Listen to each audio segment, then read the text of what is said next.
Yesu nashimwe twongeye kubaramutsa mu izina rya Yesu Kristo kandi twongeye tubaha kaze abakunzi mwese mudukurikirana aho muherereye hose turabahaye kaze. Turagushimiye mwami w'abami, turagushimiye urukundo rwawe, turagushimiye imigabo n'imigambi dufitiye, turagushimiye watabubaye nawe mu ijuru mu isi, turagushimiye kuri hejuru ya byose, icubahiro ni icawe papa. Mana yo mu ijuru turaguhaye kaze kugira ngo utangure natwe, wongere usozere natwe, kandi data ugiye kutuganiriza, uraduha gutahura, uraduha kumva ico uba kutubwira kandi uduhe kugendera no mu nzira zawe, ico utubwira Mana tugikore kubw'imbaraga zawe. Urakoze Mana ko wumvise kuzana kwacu kandi ukari kumwe natwe, dusenze mu izina ryawe ugera Yesu Kristo, amen. Yesu nahabwe icubahiro. Reka mbere yo kubandanya reka turirimba indirimbo y'amajana 345 kaze Yesu Kristo abahezagira. Enda nimuze twihererane, ibikorwa birabananije, mwiyuhe ivyuya mutezukirwe, basubizemwo inkomezi zanje, mureke ibikundwa n'ab'isi, ngo tuyage ivy'ab'isi batazi, mubaye kumwe nanje na data, ntimuzoba mubaye mwenyene. Ivyo mwavuze n'ivyo mwakoze, ari ukunesha canke kuneshwa, ivyo muziga n'ivyo mutinya, mundondere vyose uko bingana. Ndazi yuko ari ikigoye cane kwemeza abantu ngo bahinduke, yemwe abacumukuye murira, yemwe abacumukuye murira, mwihangane nzobaha igitsibo. Nimuruhuke kuko urugendo rukomeye rwoba rwishe isari, murye umutsima ubaha inkomezi, munywe no ku mazi y'ubugingo. Maze duhejeje kubonana, musubire mu bikorwa vyanyu, uyu mubonano wacu mwiza, suwubusa n'uw'ikimazi pe. Maze duhejeje kubonana, musubire mu bikorwa vyanyu, uyu mubonano wacu mwiza, suwubusa n'uw'ikimazi pe. Yesu Kristo nahabwe icubahiro. Twifatanye n'uwo muririmbyi, umuririmbyi yaririmbye neza avuga ngo enda nimuze twihererane, ngo ibikorwa birabananije, ngo mwiyuhe ivyuya mutezukirwe, ngo mbasubizemo inkomezi zanje. Ego umuririmbyi yaririmbye neza. Natwe muri kino gihe Imana iriko iraduhamagara kugira ngo tuyegere yongere dusubizemo inkomezi. Abantu benshi inkomezi zaraheze, abantu benshi bacitse intege, ariko muri iki gihe nyene abantu bacitse intege niwo mwanya abantu dukwiye kwegera Imana kugira ngo Imana yongere twongere imbaraga, kugira ngo Imana twongere inkomezi. Muri ibi byo nyene ubona biguciye intege, muri ivyo nyene ubona mengo birakunanije, ariko ngo nimuze mwoyegere, mwiherane n'Imana kugira ngo yongere aduhe imbaraga. Ngo mureke ibikundwa n'ab'isi, kuko turabona muri kino gihe abantu Kristo bifatanya n'abanyamahanga, ugasanga ivy'ab'isi, ibinaniza ab'isi, ivy'ab'isi ubona bakunda nivyo n'abakristo bakunda. Ariko hano umuririmbyi yaririmbye zatubwiye aravuga ngo mureke ibikundwa n'ab'isi, ngo tuyage ivy'ab'isi batazi. Rero wenda data muri kino gihe abantu b'Imana duhamagarirwa kuyaga ivy'ab'isi batazi. Erega wenda ari ivy'ab'isi batazi, nimba waragira ubuntu ukakira Yesu Kristo akaba muri wewe, akaguhindurira ubuzima, akaguhindura akaguhindura ubuzima. Hari igihe muvuga ngo tutavanga ubuzima ukaja mu buzima busanzwe, oya, mu buzima bw'impwemu, akaguhindura ubuzima bw'impwemu. Hariho ivyo uzi ab'isi badashobora kumenya. Rero ngo nimuze tuyage ivy'ab'isi batazi. Nitwayaga ivy'ab'isi, hari igihe ushobora kuyaga mukayaga ivy'ab'isi batazi, bakavuga ngo mbega abo bariko bavuga iki?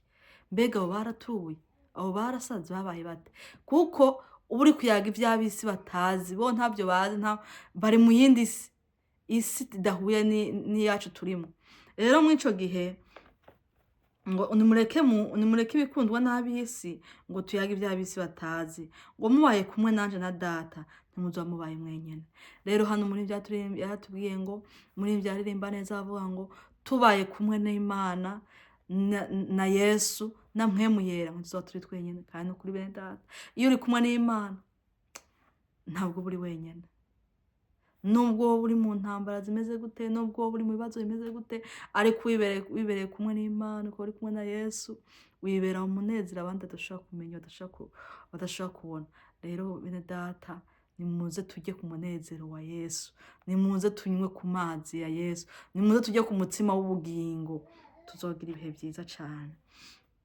Ngo ivyo mwavuze n'ivyo mwakoze, ngo ivyo mwavuze n'ivyo mwakoze ari ukuntu nshaka kuneshwa, ngo byose mubindondere, ngo byose ngo ivyo muziga n'ivyo mutinya mundondere byose uko bingana. Yesu Kristo naturengere cane. Hano rero muri iyi twavuga ko byose ngo tubirangize. Hano muri iyi yaravuze ngo ivyo muziga n'ivyo mutinya, ivyabananije, ari ivyaha byakunanije, ari ibibazo byakunanije, ari ukwiga yo kugirana, byose ngo nubizane ubidondere Yesu, nubimudondera arakwakira, akwakirana umutima w'impuhwe, akwakirana umutima w'urukundo, kandi ntagutererana, ariko arakwakira akaguhoza, akakubwira ati tuza uri kumwe nanje. Rero kaze rero tugende kuri Yesu, aduhamagaza umutima w'urukundo, aduhamagara yumva atunezerererwa, yumva dushaka, ataduraba igitsure, atagira ntako aduhamagara ngo nimuze mundondere byose uko bingana, nanje ndabategereje.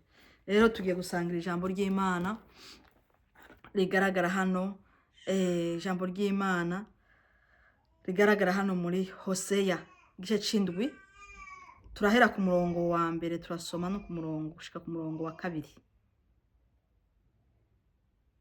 Ku murongo wa kabiri titi iravuga ngo Imana yagiriza abisirayeli ibyaha byabo.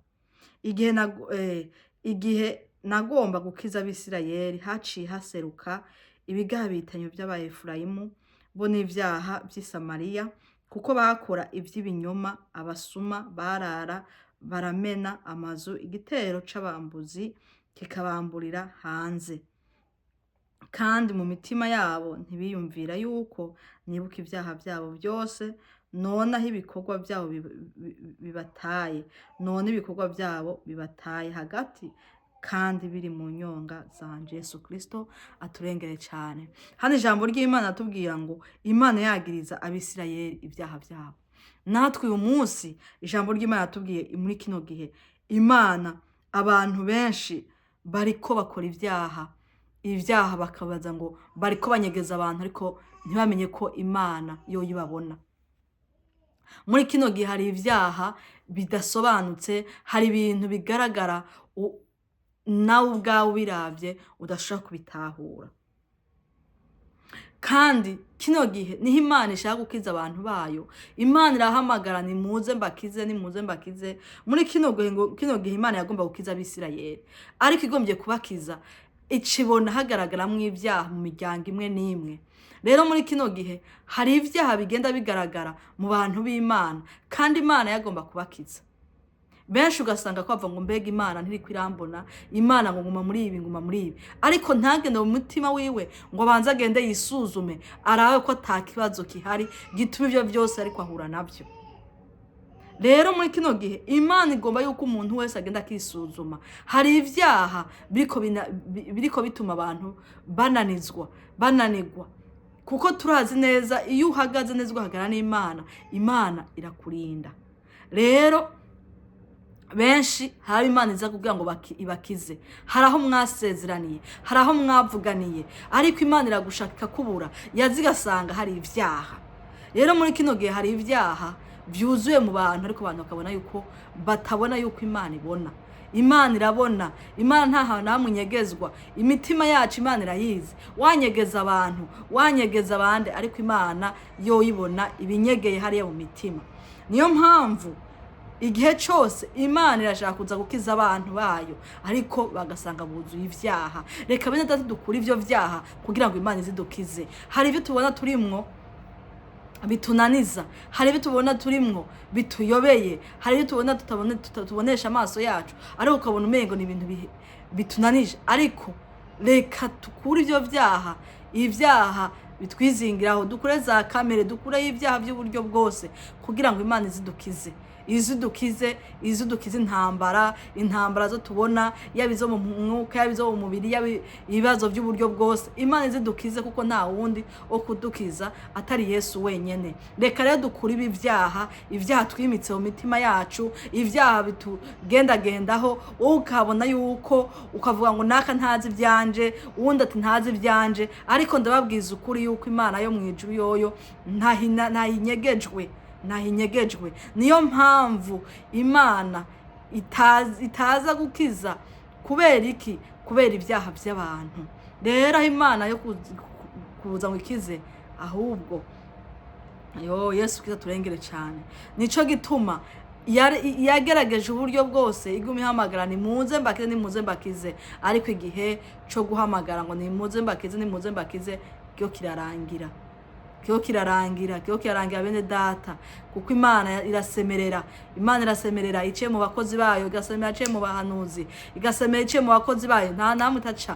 Ariko avuga ngo nimuze mbakize. Kandi umuntu wese niwe azi umutima wiwe, niwe azi ivyo agenderamo, niwe azi ivyo akora, niwe azi imigendere yiwe, niwe azi imigamire yiwe, niwe azi ubuzima bwiwe. Ariko abantu bakiyobagiza. Yesu Kristo turengere cyane. Kubwo Imana igumubwira ati yemwe abantu nimwihane, ariko abantu ntimwihane, ariko abantu ntibihane, ntibagene ngo basuzume imitima yabo. Ariko abantu bafashe Imana barayisuzugura, bafata ibintu Imana bayifata mengo sinumva. Ariko beza teka duha agaciro. Wibuka Imana basi yakuremye, wibuka Imana yakuremye ikakubumba, ikavuga ngo reka ndebe umuntu ngo mwishusho ryanje. Ico nyine gusugiha agaciro. Hanyuma numara kugiha agaciro, wumve Imana igufite mu biganza byayo. Umwanya yavuga ngo birarangiye bikarangira, ariko kubera iki tudashobora kumva ici Imana ivugana natwe. Imana ivuga mu buryo bwinshi, hawe ivugana nabo mu nzozi, hawe ivugana nabo iciye mu bahanuzi, hawe ivugana nabo mu ibagendera mu kwerekwa n'ibindi. Ariko Imana igerageza uburyo bwose bwo kugira ngo ituganirize mu buryo bwose dushobora gutahuramo, ariko nubwo tutabyitaho. Rero iki ni igihe cy'uko umuntu wese akwiye kwisuzuma, kuko hari igihe abantu dushaka tuvuga ngo wumva turi muri ibi ntibirangira ntibigira ntoya, ariko isuzume umutima wawe. Hano ijambo ry'Imana tubwiye neza ukuntu Imana yagombize gukiza Abisirayeli, ariko ikaza igasanga huzemwo ivyaha. Nubu harimwo abantu benshi Imana iza ngo ije gukiza igasanga buzuye ivyaha, ikabura hica kugira ngo ibakize, ikabura hica kugira ngo ibatabare kubera ivyaha vyabo. Rero kura ico mupfa n'Imana, nta kindi mupfa atari ivyaha. Kura ico mupfa n'Imana, Imana izi gutabara. Kuko abantu benshi baba bari mu kurira, bari mu kuganya, ahubwo aho kurira wiyumvira mbega ibi vyose biko biva kuki, mbega meze gute imbere y'Imana, Imana imbona gute, ngenda gute, nicara gute, mvuga gute, bimeze gute. Mwico gihe numara kwisuzuma, ugasuzuma umutima wawe mwe data. Ikindi gihe cyuko umuntu wese yisuzuma umutima wiwundi akisuzuma, ntabwo kuraba mwene so ngo reka ndangorera mwene ujya ngo byakora nibiki. Oya, irabe wowe ubwaho ugaha ku ruhande rwawe, kuko niyaza ntazokubwira ngo mbega ngo azoza kubaza ibyaha byanaka, ariko azoza kubaza ibyaha byawe. Nico gituma umuntu wese ahara akwiye kwisuzuma, akaraba uko abanye n'Imana nuko agenda n'Imana, ibisigaye Imana ikanze kudutabara, kuko nta kindi, nta wundi kudutabara, kandi nta kindi Imana itugombaho. Imana igwa kudukiza, igomba kudutabara, itubohore, idukize, itugwanirire intambara udashaka kwigwanirira. Imana ishe kugwanira, kuko nta nubwo uburyo washaka kubigwanya atari Imana yene kugwaniriye. Rero ni ijambo ry'Imana nifuje ko dusangira nuko umuntu wese akwiye kwegera Imana. Umuririmbyi yaririmbye azatubwira ngo nenda nimuze ngo twihererane. Genda wihererane n'Imana, numara kwihererana n'Imana, Imana ikwereke ibitagenda neza kugira ngo ugende ubitunganya, ibisigaye Imana igutabare, igukize ubwo burwayi, igukure mu izo ntambara urimwo, igukure mu ivyo bibazo, igukure mu ntambara nyinshi uri kuracamwo n'ibindi vyinshi kugira ngo Imana igukize. Rero nta kindi bene data Imana idushakamwo atari ukwezwa no gutungana muri kino gihe ca nyuma Imana iriko irategura umugeni wayo.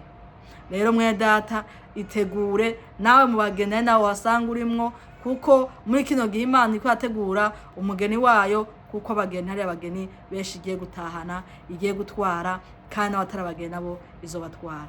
Rero nico gituma umuntu wese akwiye kwama yiteguye, kuko atazi umunsi n'isaha. Uragenda ukava mu rugo, ukagenda ukabona ugaruka, ariko nuko Imana iba yabishatse. Kuko Imana itabishatse ntabwo wagenda ngo ongere ugaruke.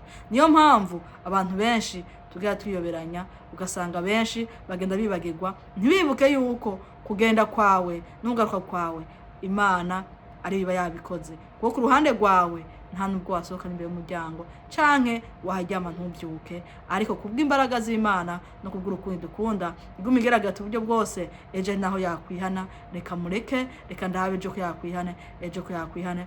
Rero uyu munsi mwene data kuba uriho nanje nk'abandiho ni kubw'urukundo rw'Imana itubwira kugira ngo irabe yuko ejo wakwihana, kuko Imana ntinezererwa n'abarimbuka. Rero mwene data kaze wisuzume, nanje nisuzume, kugira ngo tuduhurire mu bwami bwo mwijuru kuri wa munsi. Imana yo mwijuru ibaho umugisha.